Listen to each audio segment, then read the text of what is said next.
بسم اللہ الرحمن الرحیم. میں کمل شوزب، پاکستان تحریک انصاف وومن ونگ کی صدر، آپ کے سامنے اللہ کو حاضر ناظر جان کے، نبی پاک کو حاضر ناظر جان کے اور اس قرآن پاک کے اوپر یہ حلف اٹھا کے بتاتی ہوں کہ پچھلے 15 سال سے میں پارٹی کے مختلف عہدوں پر رہی ہوں. انصاف اسٹوڈنٹ فیڈریشن ہو یا یوتھ ونگ ہو یا پھر اب ویمن ونگ ہو اور اس کے علاوہ اسمبلی بھی، ہم نے عمران خان صاحب کے ساتھ جتنا بھی عرصہ کام کیا ہے، آج تک کبھی ایک دفعہ بھی ایسا نہیں ہوا ہے کہ انہوں نے ہمیں کسی پرتشدد احتجاج کی طرف راغب کیا ہو یا کسی اثاثوں پہ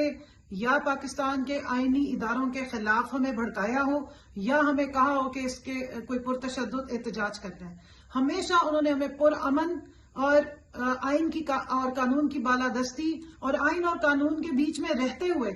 اپنا جو قومی حق ہے، جو ہمارا آئینی حق ہے، اس کے مطابق پیسفل پروٹیسٹ کی ہمیشہ بات کی، اپنے حقوق کے لیے، عوام کے حقوق کے لیے جس کی ہم سٹرگل کر رہے ہیں. ہماری پوری تحریک کا نام ہی تحریک انصاف ہے. ہمارے لیڈر نے ہمیشہ ہمیں انصاف، خودداری اور انسانیت کا درس دیا. آج تک انہوں نے نہ کسی پاکستان کے اداروں کے خلاف ہمیں نفرت انگیز بات چیت کی ہے، نہ انہوں نے ہمیں اس طرح کی کوئی تربیت کی ہے، اور نہ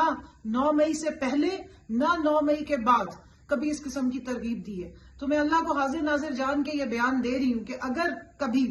میں اٹھائی جاؤں زبردستی یا اغوا کر لی جاؤں اور اس کے بعد مجھ سے کوئی زور زبردستی پہ بیان دلوایا جائے تو کائنڈلی اس کو بالکل بھی کنسیڈر نہ کریں. یہ میرا بیان حلفی ہے جو عدالت میں پیش کیا جائے، اسی کو ہی مانا جائے، کیونکہ میں باہوش و حواس اور اللہ کو حاضر ناظر جان کے یہ اپنا بیان ریکارڈ کروا رہی ہوں کہ ہم عمران خان کے ساتھ ہیں،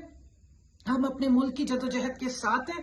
ہم اسلامی جمہوریہ پاکستان میں جمہور کی آواز ہیں. آئین اور قانون کی بالادستی کے لیے ہماری سٹرگل ہے اور انشاءاللہ وہ سٹرگل جاری رہے گی. اور پاکستان کے تمام ان اداروں کو جو اپنا آئینی رول پلے کر رہے ہیں، جو آئینی ادارے ہیں پاکستان کے، ہم ان کا احترام کرتے ہیں اور ان سے بھی امید رکھتے ہیں کہ وہ آئین کی حدود و قیود کی پابندی کریں گے. ہمارے لیڈر نے ہمیں کسی بھی ادارے کے خلاف کبھی نفرت انگیز مواد بولنے کا یا ہمارے دماغوں میں اس طرح کی کبھی کوئی بات نہیں ڈالی ہے. لہٰذا اس قسم کی بیان بازیاں جو انڈر ڈیورس یا زبردستی، زور و زبردستی دلوائے جا رہے ہیں بیان، ہم اس کو کنڈیم بھی کرتے ہیں اور ان کو ریجیکٹ کرتے ہیں، اور اس چیز کا ذہن میں رکھتے ہیں ادراک کہ انشاءاللہ تعالیٰ اس قسم کے معاملات آگے نہیں چلیں گے. پاکستان تحریک انصاف کا ہر کارکن ایک پرامن محب وطن شہری ہے، اور پہلے ہمارے لیے پاکستان کی سلامتی ہے، پہلے پاکستان کے اداروں کی عزت احترام اور ان کی بقا ہے، اور اس کے بعد ہماری پولیٹیکل سٹرگل بھی موجود ہے.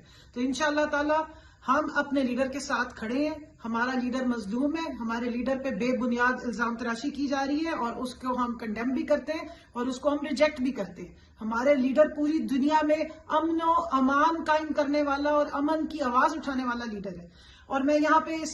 ضرور یہ یاد کراتی چلوں کہ ہمارا لیڈر وہ لیڈر ہے جس کے پاس اسٹریٹ پاور ہے، جس کے 10-10 لاکھ 15-15 لاکھ کے جلسے آپ نے دیکھے ہیں. اگر انہوں نے کبھی خدا نخواستہ کوئی اٹیک کروانا ہوتا ہے یا کوئی انتہا انگیزی کروانی ہوتی تو اتنی پبلک سامنے کھڑی ہوتی ہے. 25 مئی کو بھی انہوں نے احتجاج کی کال ڈی چوک سے 200 میٹر دوری پر کال آف کر دیا تھا 26 مئی کی صبح، تاکہ کوئی تشدد نہ ہو سکے، تاکہ کوئی پرتشدد احتجاج میں ہمارا جو پرامن احتجاج ہے وہ بدل نہ سکے. ہم نے ضرور تشدد برداشت کیا، لیکن ہم نے کبھی کسی قسم کے تشدد